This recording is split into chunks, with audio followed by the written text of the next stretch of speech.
Yo, what's going on YouTube, and welcome back to Goal Line Hockey. It's your boy Kevin Forte. We are taking a look today at a preview of the 2021 NHL Trade Deadline. Now, this isn't a full-on preview. It's kind of a preview to the preview, but I want to talk about what we're seeing in the market this year. We'll be taking a look at that in this video. If you guys like what we're doing here at Goal Line Hockey and want to see the latest news around the NHL, you guys know what to do. Make sure to give this video a big thumbs up, an even bigger subscribe down below, and let's take a look at this year's market. So let's take a look at the trade deadline market. So I have my buyers and I have my sellers, and if you look specifically, let me pull it up on my screen here so I see what you guys are looking at.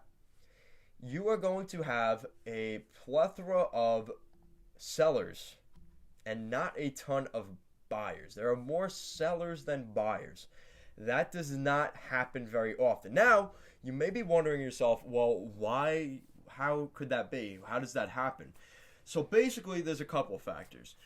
The big one being that we are seeing an issue with teams that even are in the playoffs. Ownership is basically telling them, Chicago, listen, we're not spending money. We don't want to take on more capital when we can't fill the stadium with fans. So, you are not bringing in more players. We're not adding more salary to our situation this year at the end of the year if there's no fans in the stands. So, that's one factor. The second factor is we are also seeing a lot of teams decide that they're going to, because of the lack of fans, decide, well, we're just going to tank this year. There's no reason to be that good. We don't have to worry about attendance. We can't fill the stadium anyway, so we might as well suck this year and try and get the first overall pick if we can, right? Especially with the lottery system. I think they've changed it a little bit, but still, there's the potential with lottery that if you just miss the playoffs for 1 year, which you don't even get maximum capacity of fans, you just suck. So we're seeing that happen. So you're seeing that from specifically a team like Chicago. I feel like they're just a glaring example. And the third reason we're seeing is because of the bug situation, specifically the border. So if you did not know, to go to Canada, you have to quarantine for 2 weeks when you cross the border from the United States into Canada, which makes things very difficult, specifically for the Canadian teams, because now you're looking at a situation where you've got a guy, let's say the Toronto Maple Leafs, just for fun, just for shits and giggles. Toronto brings in Philip Forsberg from Nashville. Now, if they brought him in today, he would not be playing till April 1st. That's the earliest he would be playing. He has to go for 2 weeks on COVID protocol, and that is a huge pain in the ass, because now let's say the trade deadline comes. What is it, April 13th, 14th, something like that? At the trade deadline, the regular season ends within a month. So you maybe get 8 games in, with give or take. Not even. I think there's 3 weeks left in the regular season at the end of the trade deadline. So you're basically talking about a week, maybe 8 games, maybe a dozen games at most with a guy that you acquired at the deadline. So going into the postseason, you don't even know where he fits in your lineup. So again, creating a situation where especially the Canadian teams are like, what's even the point? By the time I get this guy, I'm not even going to be able to use him. Why am I going to trade 2 first-round picks potentially for a rental? The teams are not going to do that. We're seeing that kind of shift. And that's why I think seeing the Galchenyuk deal, the Mikko Lehtonen trade with Vancouver, with Toronto and Columbus, we're seeing trades start to happen now earlier because teams want to get through that whole 2-week quarantine, specifically the Canadian teams. So they are at a heavy disadvantage. And let's also remember, there's 8 Canadian teams, so that definitely puts a hamper on things. And the other thing is we're also going to see a lot of injuries, and that's also going to maybe add to the buyer's market, because that's also a good thing. We're seeing, Roman Josi and Jack Eichel out for the Nashville Predators and Buffalo Sabres. So that's not really going to affect things because they're not going to replenish those guys. Those Nashville and Buffalo are both bottom feeder teams. But a team like the New York Islanders, who just lost captain Anders Lee, who was leading the team in goals, becomes way more attractive to, or wanting to get a guy like Philip Forsberg, Victor Arvidsson, Kyle Palmieri, Eric Staal, we could keep going on all day about this list. So you've got some of those teams in the mix as well. And the other thing that's interesting, I made a video about these guys earlier this week, but I'm talking about the Los Angeles Kings. The Los Angeles Kings were a team going into this year. I thought they were going to rebuild. They had Quentin Byfield in the system, as well as Alex Turcotte, Arthur Kaliev, all playing with their AHL affiliate, the Ontario Reign. And they have been playing fairly well. Maybe not as good as the guys in Anaheim or San Diego, not going to lie, but they're still playing well. But the LA Kings find themselves right now in a renaissance of those early 2010 teams. Dustin Brown scoring goals. What the fuck happened there? Jeff Carter, Drew Doughty playing well. The reemergence of Jonathan Quick. So the Los Angeles Kings were a team that going into this season we saw as a seller, but has since then become a buyer. And like I said, the biggest factor out of all of these, the flat salary cap. The flat salary cap diminishes the opportunity to bring in more talent. And that makes things really difficult for a team like Toronto, who already has no cap space. How are they going to fit another $6 million worth of, say, a Philip Forsberg into their lineup? I have the answer for you. They can't.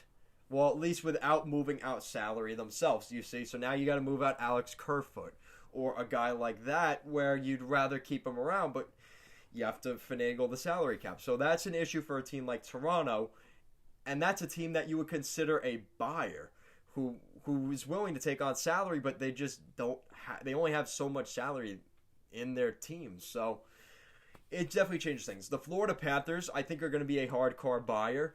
The Boston Bruins, hardcore buyer. And I think the Winnipeg Jets are not done yet. They may be looking at another defenseman. They see themselves as a cup contender with the Toronto Maple Leafs, especially with how they played against the Leafs this weekend. You could make an argument that the Jets are right there. They are biting at the heels of the Leafs, just trying to pry away that North Division from Toronto.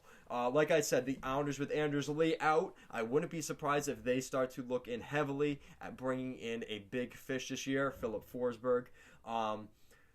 A team like Montreal, surprisingly, I think could be a big buyer. They have the issue with the 2-week quarantine like Toronto, but Montreal, especially with their new head coach Ducharme, Marc Bergevin knows the heat is on him now.